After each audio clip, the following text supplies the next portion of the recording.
know Prince Harry's spoken so much about the problems that he has, including regular appearances for therapy. You know, he spoke about it, if you remember, on that Oprah Winfrey show, The Me You Can't See. And it's very difficult, isn't it? Because I had a lot of sympathy for him. And then, of course, it sort of counteracted that very quickly. You see, if you remember, during that particular chat, he famously said that, you know, camera clicking noises, each time he came flying into London, full of anxiety. It was great, you know, a wonderful speech, many people thought. But consequently, Harry and Meghan have gone out of their way to look for the spotlight. It's as simple as that. They're always looking for the next big applause. Now, of course, though, Harry's really hit something of a huge problem.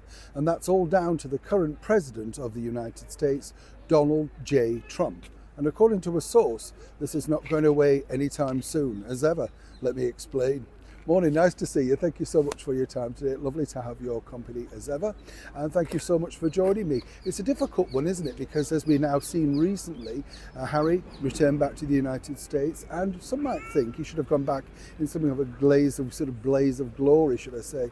But it hasn't really been like that. The problem that you have is there's another problem after another problem, whether it be a court case or something like that that he's now got to deal with. Now, moving forward, just before he left for Canada, the problem was that his wife was labelled, well, simply terrible by the President of the United States. And that big problem really sort of sent a cloud all over the Invictus Games. But now it gets worse, you see, because if you remember at that particular point, he said, the president, that he wouldn't give Harry any more problems simply because, of course, he felt he'd already got enough with his wife. A rather damning indictment, some people might say. Now, moving forward, as Harry landed literally back into the United States of America, what he found out was simply this, that the president has in fact had another rethink. And this is what he's going to keep doing.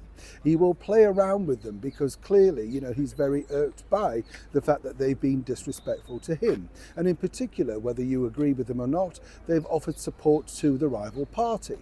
But for Harry, according to that very well-placed source, this has sent him back into the thing that seemingly he does enjoy and get a lot of feedback from, and that is therapy. You see, the problem for Harry is he doesn't understand exactly the situation, the real world. He's never really lived in that real world up until this point. And for Meghan, of course, she can just bleat on basically saying, how could somebody be so misogynistic, literally on the world stage, forgetting that she was the one, literally at the personal request of Her Majesty the Queen, to attend that event, the state visit of President Trump. You couldn't get a bigger snub. But then, of course, well, you can, because she snubbed the King's coronation. So as ever, you see, Harry has to go along with what Meghan wants. So whether, you know, and you have to look at this, whether you want to feel sorry for Harry or not, and whether you agree with the way that Mr. Trump is dealing with this situation, it is about the law. And he says that no one is above the law. This doesn't look good. And more importantly for Harry, if he thought about it, as I said to you recently, he should have simply come clean. But his answer to everything is victimhood, so it appears, and straight back to therapy. And if you don't believe me, remember the last time you even had to pay to watch him having a therapy session while he sold his book. Remember that?